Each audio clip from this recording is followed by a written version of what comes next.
I finished the major arcana. So I just, okay, so that, like my people. All right, so this is, I want to just start here as a refresher. I don't know if I think most of you guys were on the like tarot talk I did with Sharon, and just kind of the history of tarot is super weird and interesting and such a winding path. Like the cards came from a variety of different places. Like cards in China were getting used by the 1300s. The Mamluk Empire, that it was so large, it probably interacted with China, and then it reinterpreted these cards and had this four-suit game of basically like the game of lords, and it was a conquering war game, and it was basically the pips, the 58 cards that we, sorry, 56 cards that we know and love today as the minor arcana or a regular deck of playing cards. And then, you know, like the Italians saw that, but they had their own thing that was the major arcana, essentially called tarot or tarocchi in Italian. And it was a game of trumps, triumphi. So triumph was its original kind of title, and it was you know, the emperor, the pope, you know, it had the fates, it had, you know, the Christian like temperance, and the strength was one of them. So it had these like archetypal images and kings and queens, and you know, so they played this game, and then at some point these two things got combined in a variety of ways. And it wasn't set in stone that there was just 78 cards for hundreds of years. So tarot has been around for about 600 years, and it has morphed and moved and changed. And then the Golden Dawn came along. Golden Dawn was founded in 1887, so like quite a while ago now, which is crazy. But they were an English esoteric club, essentially, and they kind of gathered all of this information together, not just on tarot, but on various, you know, like Western magic, Eastern mysticism, you know, a lot of things from India and Buddhism, combined it with the Western magical tradition of, you know, ceremonial magic. And then they kind of created this thing, right? So that is that's our lineage in a weird way today. You can go, if you go like just past them historically, there's, you know, there's so much information out there, but they kind of combined it in this really like bite-sized edible way. And the tarot was one of those things that they decided, you know, was part of their main deal. So you probably know the Rider-Waite-Smith deck, which is the one on the top there, right? That's the one that's most popular now. But so Pamela Coleman Smith is the artist, and she's fucking awesome, and she's a beautiful illustrator, amazing, you know, actor. She grew up in Jamaica, you know, but was you know, like a English girl, you know, that also was raised in New York, you know, just such a like a really fascinating world history of her own life. And she was commissioned by Edward Waite to do the tarot cards. He didn't tell her, he guided her in certain ways, but didn't, and also gave her a very small amount of time, like several months to get it done. Like, and I can tell you, and anybody that has ever done a deck can tell you, like several months to get 78 cards done, you're going to hurry, and it's not going to be your best work ever. And it's not. Her illustrations and her personal art are just stunning, and the cards are very simple, which is why they're great. They're easy to read. But you know, I think if you know, Pamela was able to do her own deck in her own time, it would have been a much different thing. However, the other thing, like, Waite, I don't know, like he's an English, you know, Victorian English man, and is kind of a dick. Many, let's just be real, and was not. I don't. His opinion of Pamela wasn't. I don't know. You know, he wasn't. His writings about her aren't very nice, and that's sad because she made, and they made, one of the most iconic decks of all time. Literally almost every deck out there today is based on this deck. So a little while later comes Aleister Crowley. Crowley has quite a reputation. He's kind of one of my favorite figures in this entire magical system, just because he's so villainized, you know, makes him very interesting. And he was crazy, admittedly, but also like a genius and an incredible human in 1,000 ways. You know, it's like, what a life, you know, to impact so much. He wrote so much. He founded his own, like, basically religion that is still alive and very well today.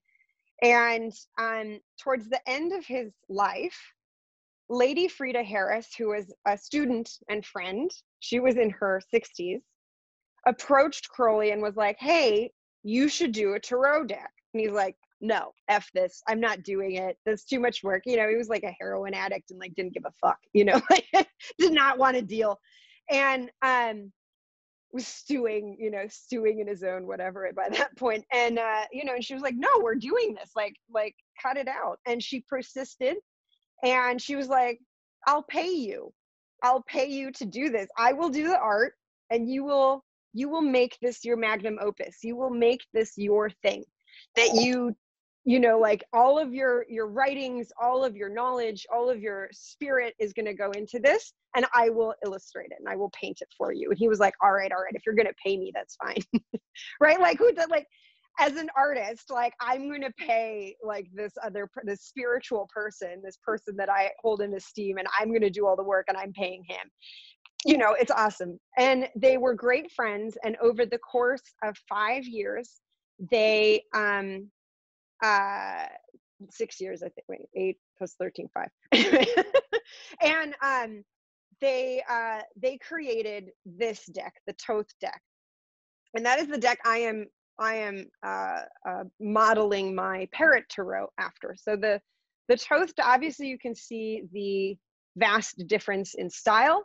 Lady Frida Harris is an incredible artist. She often painted the cards several times to get them right. They collaborated on each one, and her own spirit really shines through. So I think, just as, you know, kind of like a you know, whatever, feminist, like I love Pamela. I think she's amazing, but I think the Thoth deck for me is more of a creation of art, and that is why I am using that as kind of my base. All right, Parrot tarot. So my own tarot journey, even though I had the Morgan Greer deck was my first deck, which is a Rider-Waite-Smith deck, and it's a classic. If I highly recommend it. It's got these wonderful, like, 70s, you know, like just luscious cards.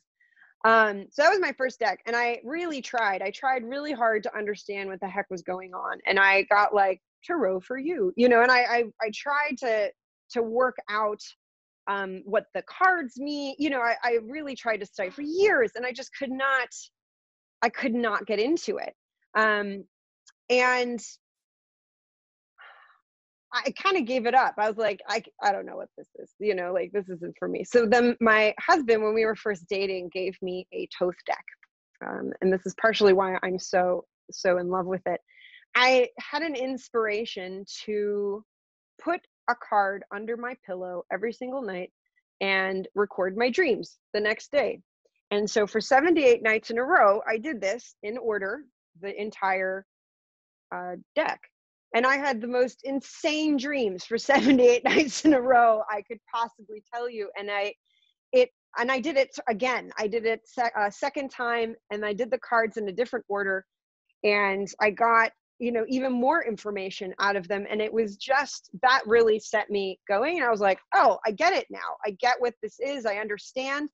And I have, you know, dove deep into the, just the minutia of meaning of every single one. And it just keeps going. Like, the thing with tarot is you can never get enough, and it never ends. The meanings continue to be revealed in more subtler and subtler ways. and the information out there, the history that, you know, there's just so much that it's really, I think, it's a lifetime journey you can go on, and it's very cool. So I was called to create a deck, and it kind of took a little while to figure out what. And I was asked to babysit somebody's hyacinth macaw. I'll show you a picture. Like, I have a hyacinth macaw in the deck. A hyacinth macaw is the largest parrot in the world. They are 3 feet tall from top of head to tip of tail, and they are gentle giants. They are the most amazing, amazing creatures. And so for a weekend, I babysat Echo, and Echo was just a treasure. And she was such a being. And I got this, talking about ancestors, I got this, she was sitting on my lap, and I was doing something on my computer. She's just sitting there, like, being adorable. And I just got this flash, and I was like, oh my God, like, you're only here because somebody went into the rainforest and, like, nabbed your parents, you know, and then they, like, stuck them in a sock, essentially, put them in a box and shipped them like 1,000 miles somewhere else, and then put them in a cage and expected them to breed, you know, and, like, that's the only reason she's here.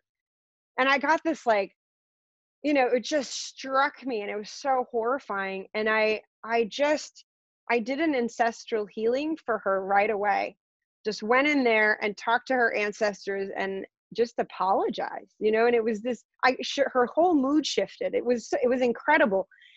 And I was like, oh, I'm going to do a parrot tarot. Like, I went home and I was like, I'm doing parrots. That's what I'm doing. So I thank Echo and her amazing, her amazing being for the inspiration. She is actually the card of inspiration. So that feels really iconic. So here they are. Here they all are in a group. This is, I put this together last night, and this is the first time I've seen them like this. So I was like, oh my God. So there's 22 cards in the major arcana. So again, these are the trumps, the triomphi, and they are archetypes. So they represent the, like, big picture cosmic energies that we all exist with and exist in. So they represent things that happen in the world around us, and they represent aspects of ourselves and our ability to be more than who we are, right? If we pull the Empress card one day, then we will step into that archetype. We step into her fecundity, her fertility, her, you know, ability to create and hold and look at the world as a family, as our generative process, you know. So that's that. Or, you know, we pull the Tower one day, and the Tower is sudden change. It's martial intensity, like a lightning strike. So it's gonna either, you know, end or fuck up something in your life that probably needed it anyway, you know. Or you get in a, you know, a you know, fender bender or something, you know, or you stub your toe or something, you know, or you cut yourself, like something extremely sharp, you know, or you have like awakening moment suddenly, and, like, you know, the world is a different place than it was a moment earlier, and it happens in a split second, you know. So these things are essentially a part of our life, but you know, they are also, like, they're bigger, broader themes and archetypes. If we really live and step into them, are such a process of the soul. And the major arcana too has a path that it goes on. The Fool, who is, the Fool is up here on the left, and the Fool is taking a step, right? So he takes a step into the unknown, and then he himself or herself, because the Fool is an androgyny, and has not decided who they're going to be yet. right? So they're in kind of the primal place of becoming, and they step off into the unknown and go through a journey of discovering themselves. They go, you know, each and every single one of these. So I'll go through them and kind of talk about each one briefly in a second. But he goes through this thing of stepping into each one of these archetypes, and with him we journey to, or her, right? With them, I would say, with them we journey through. And as they go through each of these archetypes, they become them, we become them. You know, it's they go through death, they go through your birth, they go through the underworld, they go through the dark night of the soul, they come out of the other end and you know, lose everything that they didn't need and are reborn into pure creativity, and pure knowing and connection with their higher self. And the last card at the bottom right is the universe, and that is it's the full manifestation of a connected being. So you can't be any more than the universe. The universe is kind of the totality. The only thing you can do after the universe is start all over again. And you know, so it's this interesting cycle of spiritual growth and life growth, you know, that we are all on, and that's partly what the major arcana, among other things, represents and becomes. So we're going to kind of just show you guys each card and who they are, and why, and I'm going to kind of hone in on a couple and tell a couple stories. So the Fool is always 0. Well, not always. It is, and it is in our system. It wasn't always 0, but it is now.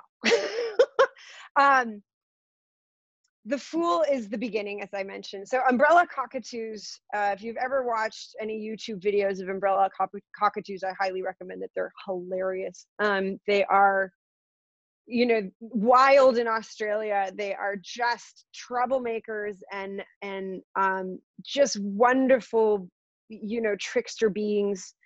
And they love to explore, and they love to like just find out something. I have a friend who has one, and Casper is his name, and Casper is lives in San Francisco, and Casper is a famous bird, you know, in the city. Everybody knows and has seen Casper because Casper goes everywhere. Casper goes to the bar, he goes on the BART and public transportation, you know. So Casper is you know, so who I was thinking of is like, well, you know, he's not afraid to step into something new and do something different. So I wrote out the kind of traditional correspondences for them. The Hebrew letter is on the left, and the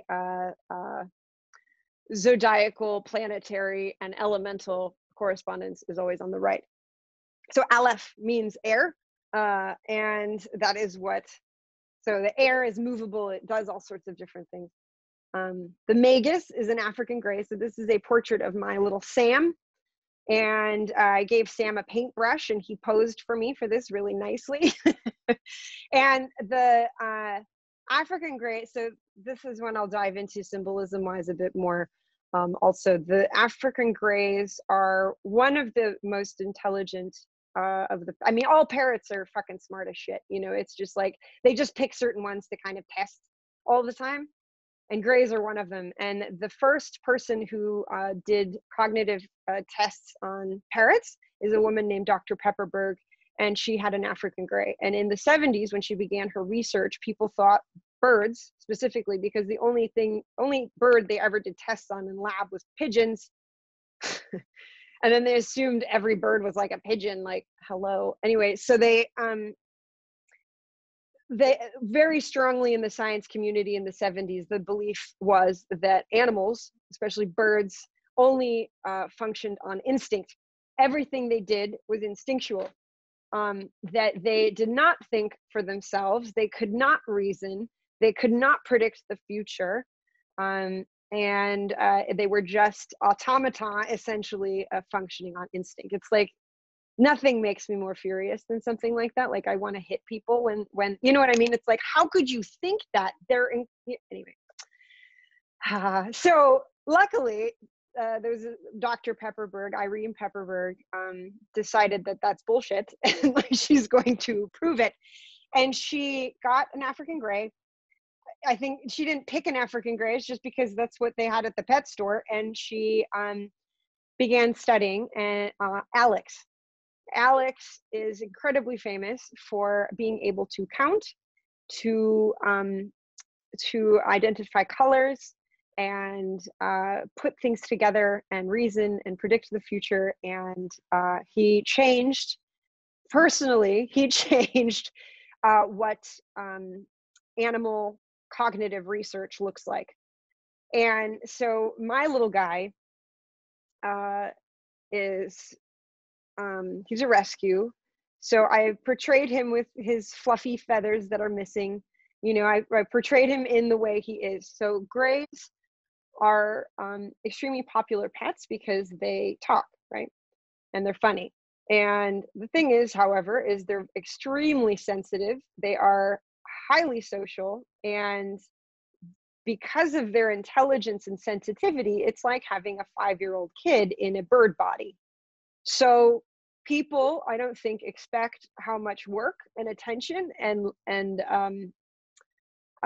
energy a bird like this takes. So they get passed around, they get abandoned, they get moved around from home to home, and nothing is more traumatic to a bird who lives in a flock that's their family for life than moving families. It's like the ultimate trauma. So we're his third family, and I've had him for almost 6 years now, and he is finally recovering. Now, if I leave, he goes into like trauma mode. You know, he's very, he needs security and he needs to know everything is okay. And I get, right? Don't we all? Like, right? Like, little guy has no idea what's going on. Why is he getting passed around like this? It's terrible. And they mistreated him in his first family. So, you know, it's like, he's kind of the classic example of what happens to all birds, all parrots. And so the magician card is, so right after the fool, right? The fool steps off into the unknown. The magician knows the unknown, knows the powerful spiritual place.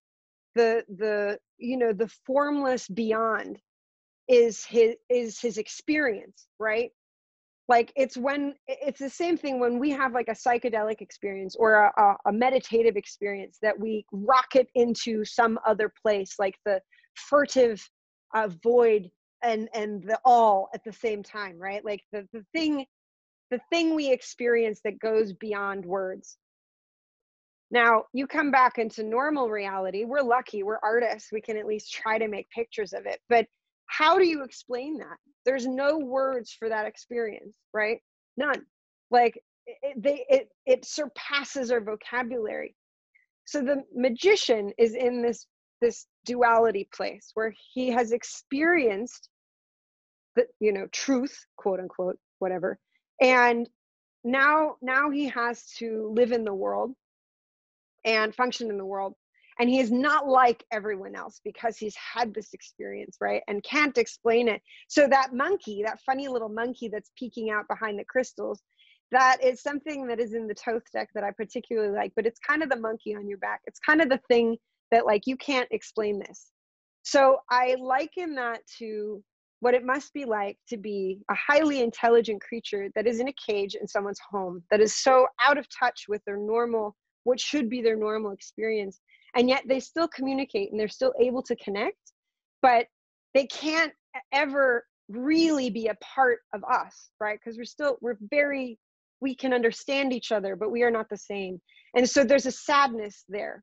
There's something that, like, there's a loss, there's a great power, and the magician is this mercurial, powerful card, but there's something about it that, like, you can't quite reach it. You know, you can't quite get there, and you can't quite communicate the great beyond. So he's my magician, right? Because he's in this place, this liminal place that is so powerful, but yet so remote at the same time. So High Priestess is a Spix Macaw. I love High Priestess, is one of my all-time favorite cards. Also, Spix's Macaw almost became extinct. So this idea of going past the veil to come back through it is very High Priestess. She's the moon. So the moon, we'll get to like the other moon card is not the moon, even though it's called the moon. She's the moon. She's the energy of a full moon, like the magic, the Diana, you know, goddess Diana clarity of the huntress, of the out of body experience that is crystalline clear and past, you know, again, the formless beyond, right? So the next three, I'll talk a little bit about the Empress was one of my parrots. She passed away a few years ago. She's an Eclectus parrot, and it was one of the most just larger than life beings. If you've ever seen an Eclectus or a picture of one, they're bright red, they have yellow tails, they're just epic, and they have like a big personality. And she ruled the roost of the house. Like my cat was raised by her. My husband still imagines he hears the fluttering of wings because she tried to kill him all the time because he was an invader, you know. So, you know, like she really made an impact on the family. So the you know, this kind of fertile, large, you know, and she always wanted to make nests. Her big thing was like everything that looked like a tree hole was hers. So the bathroom was hers because that was the ultimate tree hole, you know, so no one was allowed in the bathroom except for her. And she had to be underneath the sink, like the, you know, like we have like this little like, you know, cabinet thing, and it had an underneath. So she loved going underneath there. And I would have to like stick, like everything was blocked with like the most absurd objects, like rolled up towels, cardboard, wood, anything I could find. So she couldn't get underneath stuff. And she would chew up, like I'm still finding things that are chewed, you know, like years later. Anyway, she was so epic. So this kind of like must produce is a very Empress thing. So their eclectuses are funny because the male and female are different. When they live in Indonesia, and the islands kind of up through like kind of northern Australia, like up through kind of all those islands. And they thought they were two different birds for a while because the male and female are so different. They're the only parrots where the male and female are so like different colors like this. And the female, as I said, loves to live in nests in tree hollows, and they entertain many male guests. And so most of the time, parrots, like most parrots, mate for life. The eclectuses don't do that. They have their favorite guy, but they will entertain many male suitors and callers because, you know, shit, they feed them, so why not? You know, like. They still only produce eggs with their favorite guy, but the other guys don't know that. So I don't know, you know, it's like, that's like the miracle of like, how on earth can they, you know what I mean? It's like, how do you do that? We can't do that, you know, like I'm going to have sex with 10 men, but I'm going to actually choose which one makes me pregnant. Like that's not real, but like it is for them. They can do it. It's crazy. So all the males fly around, and the males also call on many ladies. So, you know, they spread it around. And so the male here is flying into her tree hole. So the emperor and the empress have this relationship, right? The empress is Aries. It's the robust man energy. You know, martial, like go get him kind of mood, and the Empress is Venus, so it's, you know, the ultimate lady mood. So they're, you know, they're in love. It's lovely. Let's do. So my family had a little lovebird for a while. This lovebird came to college with me and was a very special little guy. So he is one of the lovebirds. The Lovers is a funny card. It's become Gemini, and Zain is the Hebrew letter that means sword. So there's a decision that gets made, right? And when you choose a lover, you make a decision. So it's just a funny like thing that the Victorians kind of added on when they added all these correspondences, because Tarot never had correspondences before. The lovers meant lovers. Like it didn't mean like Zain and Gemini, like, you know, prior to the late or mid 1800s. It just meant like, that's your lover. You're getting a lover's card. But it is interesting. It's interesting to add these things to it and then gain more robustness to the meanings of the cards. So you know, there's a choice that is made here. And alchemically, so above the lovers is the hermit. So the hermit, we'll get to in the, I think in the next slide, is kind of watching over the lovers. He's kind of the guiding principle here. And alchemically, this card is solve, so separation. So there's a separation that occurs, again, Zain, the slicing of the sword, Gemini, you know, you have this like duality, but there's a split that occurs here. So Senegal Parrot, so you can see he's on his little chariot of roller skates. You ever, like, there was this thing for a while where everybody was getting parrots roller skates. Thank God it's over. Like, but you know, but it's like, it's a YouTube video, like look it up. And Senegals are hilarious little guys, and they you know, will just do anything. They're really active, curious, fun little parrots, and they definitely go on roller skates. So the chariot has this like meander, like a crab, right? Think of how a crab walks. So the chariot is bringing the elixir of life. So it's a very fertile card. Again, like think Cancer, but it also has this mood. You know, like crabs don't walk straight; they walk sideways. So it has this like motion that is a creative motion, I think is a nice way of saying it. All right, so here's the hermit. Here's the Vasa Parrot, and he's Virgo. So Virgo is it's interesting because the hermit is a feminine card, even though it's a masculine image.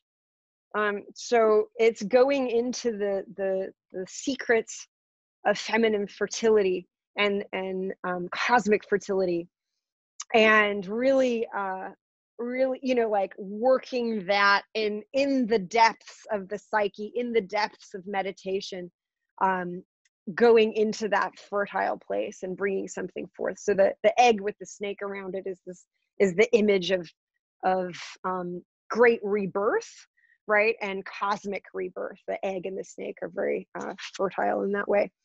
Vasa parrots are from Madagascar, so it's a Madagascar tree there, baobab tree. And Vasa parrots are interesting among the parrot family in that so parrots have this, we're gonna get very personal with parrots here. Parrots have a thing, it's called a cloaca, and it kind of functions as their like everything. So it's their one hole that everything comes out of or into, you know, so eggs and poop and everything come out of the same hole.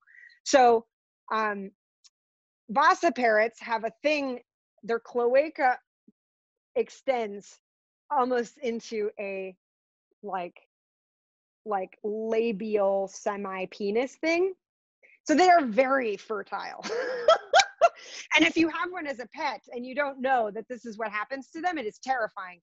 So, you know, like do your research. And it's just something that happens to them, and they lose the feathers on their face and become like it's crazy, right? They go through this enormous change when they're ready to mate. Both male and female go through various changes. So it's just, you know, the power of creation, of fertility. And that's what the hermit has, even though like the hermit is like, you go deep into the underground and, you know, the hermit is like all alone, but like, what are you doing when you're all alone? You know, it's like you're in this place where all of this fertility can come from. So the lust card is another favorite of mine.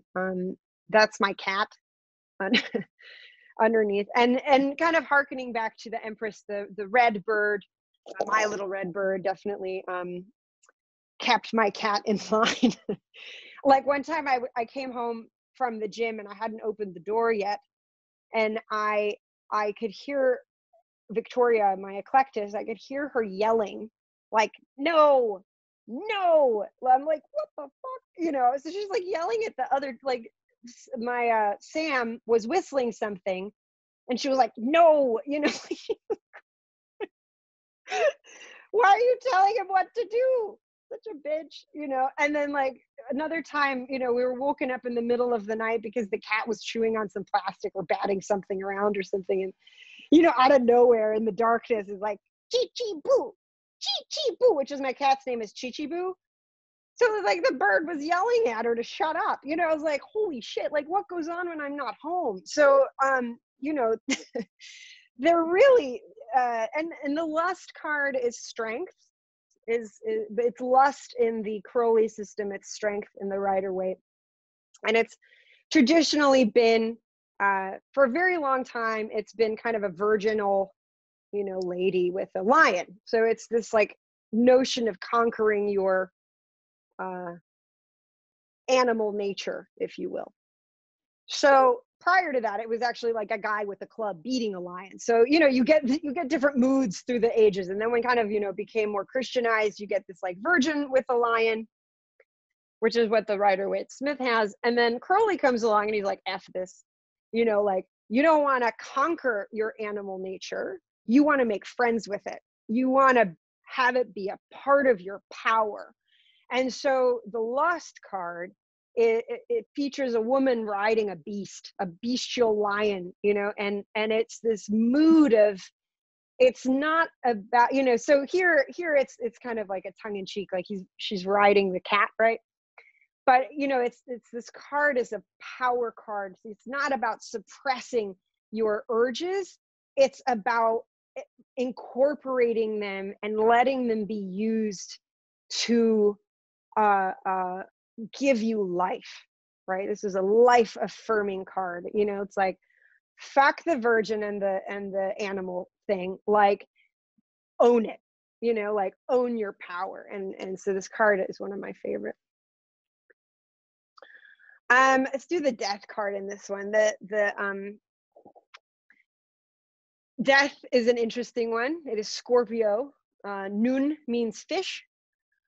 So Scorpio fish, these elements are an underworld, you know, so alchemically, this is kind of the Negredo phase. It's the phase of putrefaction.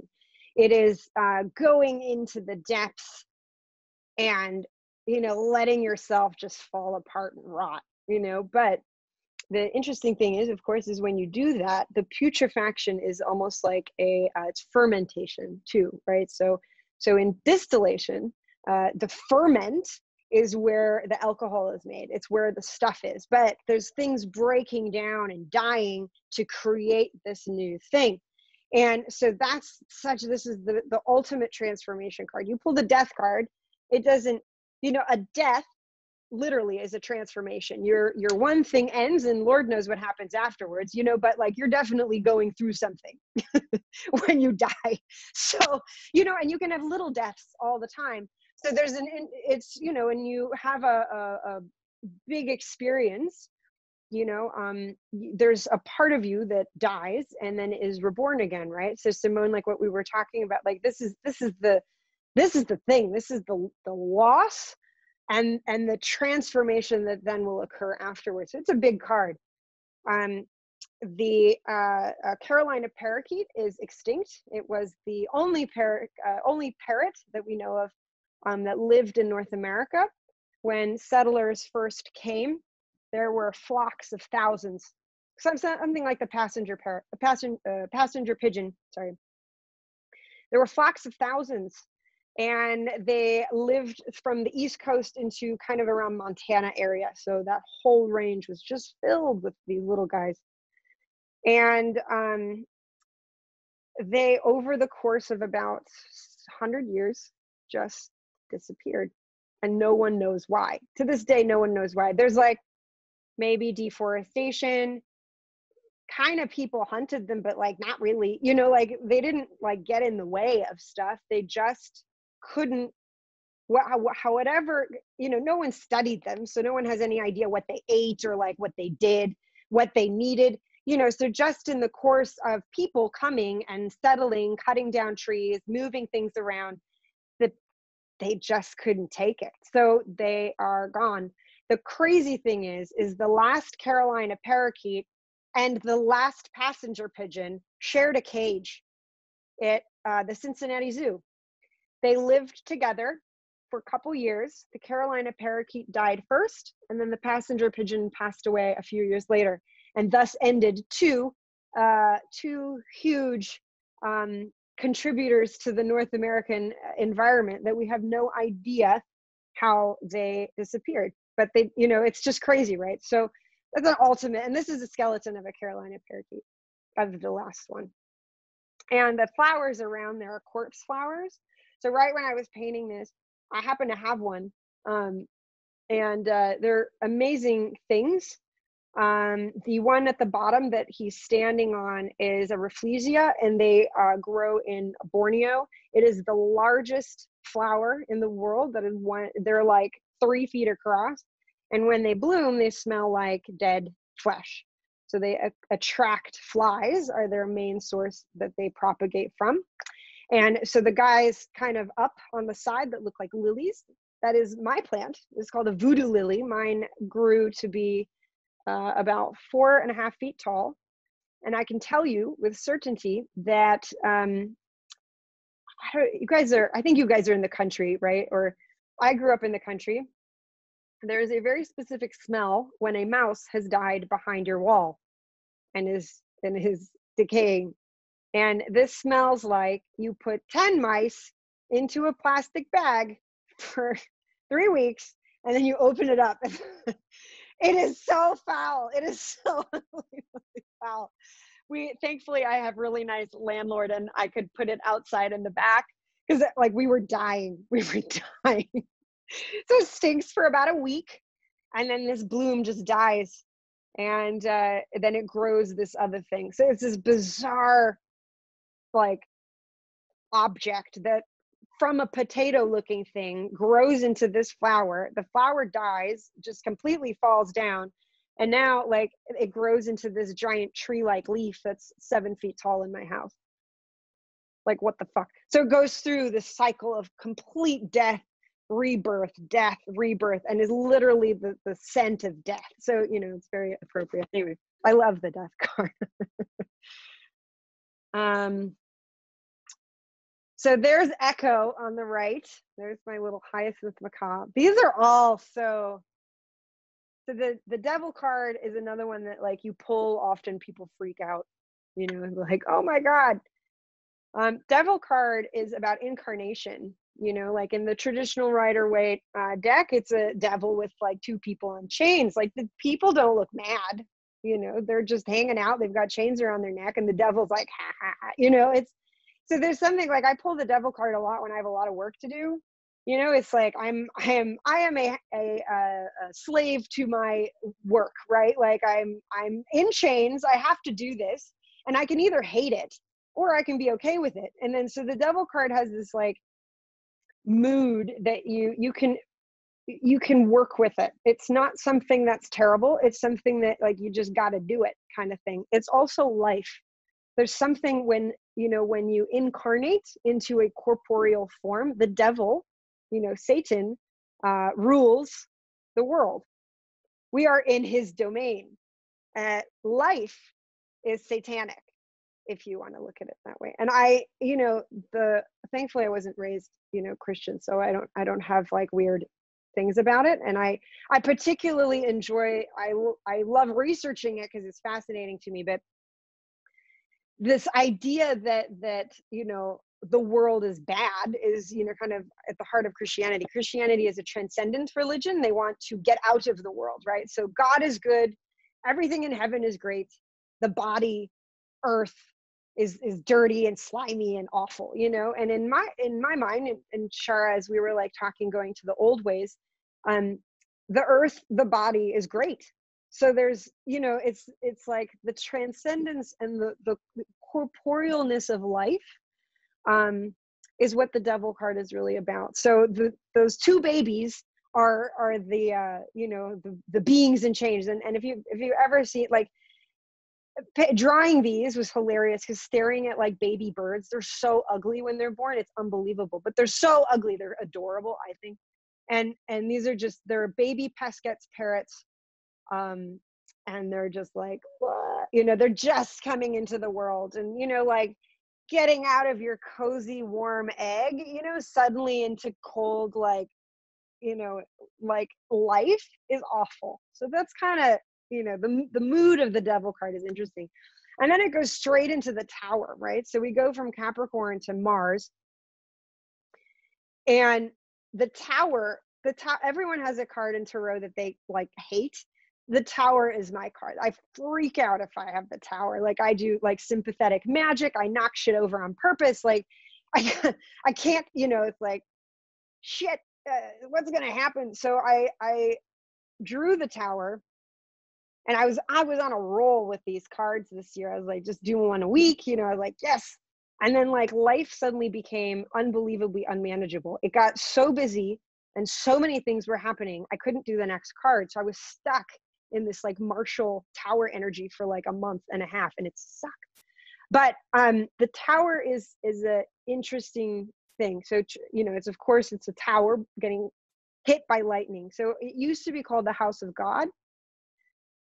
So there's this interesting, like, the lightning bolt hitting it is like explosive, right? And then traditionally it's like people are falling out of the tower. So these are glossy black cockatoos. So we were talking about Australian fire earlier, like that, this is that card. So this is one of their trees. It's an acacia tree that they love to live in, and it's their home being destroyed. Glossy black cockatoos were endangered, but now because of the fires, they've lost so much of their habitat. They're really endangered now. So it has this, your life is going to be different. As I said before, like, it's going to be like you cut yourself, or you stub your toe, or something happens that's huge, that now suddenly in an instant your life is different than it was a second ago. So it's such a, it's unpredictable, which is partly why this card freaks me out. But also the moment of awakening is the same kind of thing. Suddenly, there's a deep spirituality in this card. There's suddenly you are different. Suddenly your life before has changed, and now you have a new future, and that moves into the star. And the star is ultimate inspiration.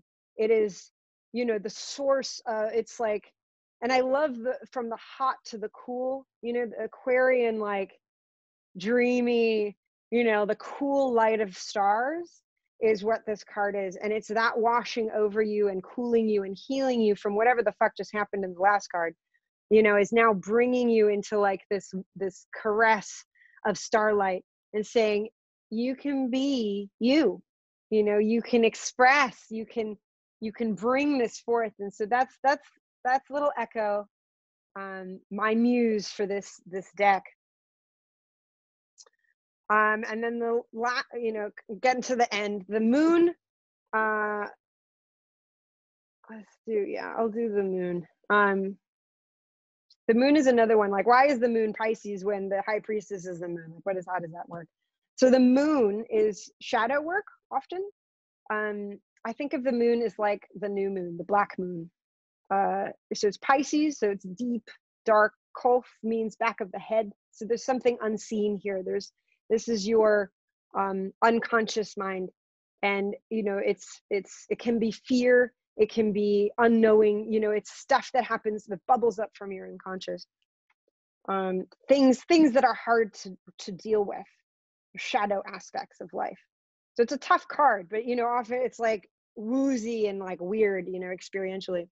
So why a black palm cockatoo?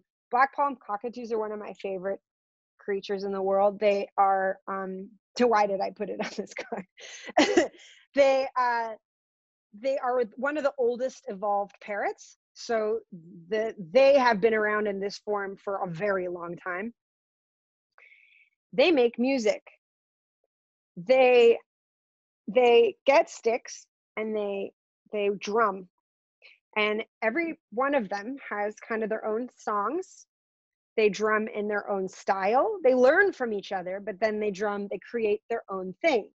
And every, like, the scientific community was like, oh, well, they're just doing that for mating reasons, and then it's like, well, but there's no caloric reason why they're doing this. Like, they're not doing this out of instinct. They're doing this for some other reason. They're not getting food out of it. It's not like they're making a tool to get food. They're making a tool to make music. And they do it on the hollows that they're going to nest in. And so the males do it while the ladies watch. Every lady loves a rock star.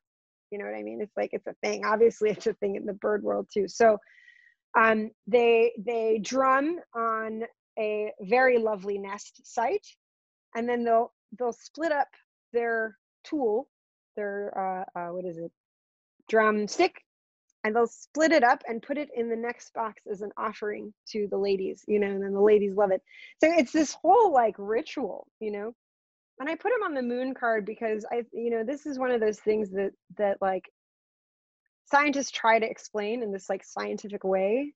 And it's like, or they're making music because they like to. They've learned that the ladies like it, and this is how they interact. Like, why can't we just accept that? Why can't we accept as humanity that there are other beings in the world that do shit? It's like, we can't, it threatens our human ego somehow, our superiority, that other animals like us make music or do things that seem human. We can't somehow, we project our emotions onto animals. Well, we project our emotions onto other people. What the fuck is the difference? So it's just this, like, it's our shadow self saying like, hey, maybe you're not that special. Maybe what you're doing, like, if you didn't justify your superiority, you couldn't destroy the world around you consciously, right? If we didn't think we were better than everything else, we couldn't do what we were doing to the earth or each other, So if we start thinking of things in our world as just as sentient, as deep, as rich and vibrant, as we fancy ourselves, maybe we could be better in the world, right? It's just this like concept of like, there's an interiority to this creature, to this being, that is complex and real, and we're not just projecting that. We project that onto another human being just the same way. So it's this like funny thing, right? And I think that the fact that this bird does this is just, it sticks it into kind of humanity's like that funny place you don't want to talk about. But we should, and we need to integrate it. And that's what the moon card is about. It's the things that you don't want to see that you have to integrate to move forward. And when you do, you get to the sun card. I just love this card. It's so fucking happy. So I'll talk about the Aeon, which is the judgment card. The traditional, the judgment card is in kind of the Rider-Waite-Smith deck, is the people rising from the grave, and there's like an angel. Yeah, it's Judgment Day, hooray, everybody gets to resurrect. Such a creepy card. But what it really exemplifies this notion of your life is starting anew. So you kind of figure from the death card, you go through this transformation. The judgment card is like, oh, well, now we're starting a new life. Hi, everybody who's just joining. Just kind of going through some of my faves. So the Aeon is a Crowley invention, just like the Lust card went from strength to lust. The judgment card went to Aeon. So, or Eon, it's the same word. And it's the idea of a new era. So, you go through your death transformation, you go through this process. Like, if you're following the cards, you go through this process of like, confronting your shadow, like everything falls apart. You have this glimmer of hope in the star. Then your shadow comes and is just like, fuck you, you're not done yet. And then finally you get to the sun card and you're like, hurrah. And now your new life begins. The new era begins. And so it's a very powerful card. It's a very affirming card, kind of like lust. It's like, okay, you're on the right path. You're doing the right stuff. This is your, it's a big picture perspective. This is your new self.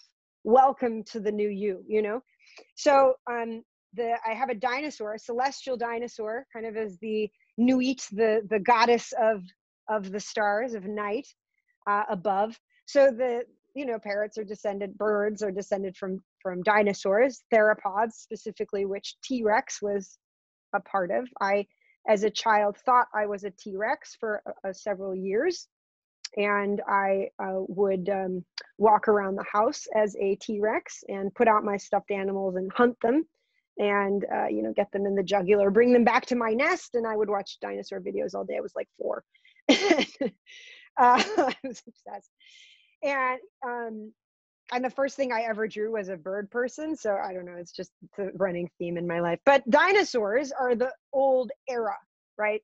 If you think of like and so birds in a way are the supreme being of our planet, as they've been around the longest. And they have evolved in such amazing, amazing ways. So you think of like a Tyrannosaurus Rex, and then somehow, through eons, you get a parrot. So this parrot on this card is a Kia. They live in New Zealand, and they, again, because they're so highly active and funny, they get studied a lot, and they are incredibly intelligent. They predict the future. They, it's like one of the things with like animal testing is just like, are they just making decisions right now, or can they like put something together to do something for later on? Because that's one of those things that like human beings can do. And, we think that makes us special. And it's like, so we constantly test animals to see if they can do it too. Well, they can do it. And Kias are just ultimate tricksters. They are pioneering, I think, in the world of animal intelligence forward to show that, again, like the moon card, we're not alone in our ways. And, so they really, I think, represent kind of the forefront of the next, of the next age of birds. And just such a great, so one of my favorite things is they laugh. And so they have an infectious laugh. They love to play.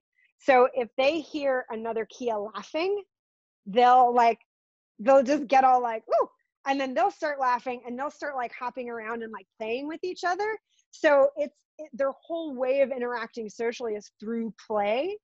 And, such a part of tarot is that play. Like in Hindu, there's a word called Leela, and it means cosmic play. So it's the ultimate play of the universe, right? The universe is constantly in this state of joyous play, and tapping into that is kind of, like we only think we're not a part of that, but we are essentially a part of that. So the last card, come on, there.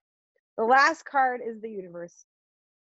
And so this is a portrait of my Jende conure, Tinga, who was my first parrot ever.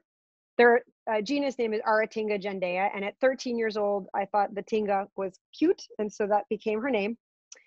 And she was my 13-year-old birthday present, because I had been wanting a parrot for years, and finally my parents succumbed, gave in. And we found her at a bird adoption fair in Ohio, and I looked at several birds, and I saw her, and she was just a baby, and it was one of those things where she just like saw me and like came to me and started climbing up my shirt, and I was like, I love her. And so she was my little babe. She was my muse. Like I have countless pieces of artworks that have been inspired by her, and that we were in together. And she lived to be, how old am I? 20. She was 2 weeks shy of her 25th birthday. So that is an extremely long-lived conure. I mean, parrots can live to be like 80, 90 years old, the bigger guys, but the little guys, you know, they tap out around like 18, 19 years old. So she lived to be almost 25. So she was a very old lady. She lived an incredibly long and happy life. And she loved my father for many years. Then she loved me for many years. And then after I moved from Ohio and now live in Northern California, she became my mom's best friend. And so she was such a part of our family for such a long time. And so the universe is about full becoming. It's you step in, you go through this whole journey and you finally have stepped into your full power. You are fully manifest. You know, and so it's often a card of a woman joyously dancing. And in the Crowley deck, she's stepping on the head of a snake. So that comes from Mary Magdalene in one of the kind of, it's like I think it's a midrash is like the word for like a story from the Bible. So it's like the story where she steps on the head of the snake. And so that's a magical cue. It's that it's the snake is the Kundalini, right? So it's the ultimate spiritual energy, and kind of stepping on it is asserting that it's a part of you now. You know, it's not controlling you, but you are a part of it in this particular way. So and the snake is a eternity symbol. So she's stepping on the head of that snake. She's a fully embodied, and I really like my little Tingo was a fully embodied, extremely happy little bird, as much as you can be for a little bird in captivity. And I painted this like right after she passed. So it really felt like it needed to be the universe card. So that's it.